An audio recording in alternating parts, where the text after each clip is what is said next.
Of course, to make Christmas cookies you will need certain ingredients such as flour, sugar, butter, eggs, baking powder, vanilla extract, and optionally, colored sprinkles or icing for decoration.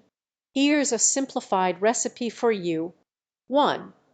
In a bowl, mix together 2 cups of flour, 1/2 cup of sugar, and 1 teaspoon of baking powder.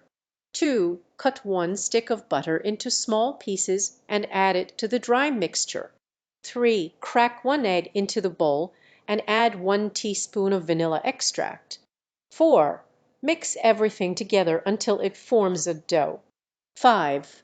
Roll out the dough on a lightly floured surface and use cookie cutters to cut out festive shapes. 6. Place the cookies on a greased baking sheet and bake at 350 degrees F 180 degrees C for about 10 minutes 12 minutes, or until the edges are golden brown. 7.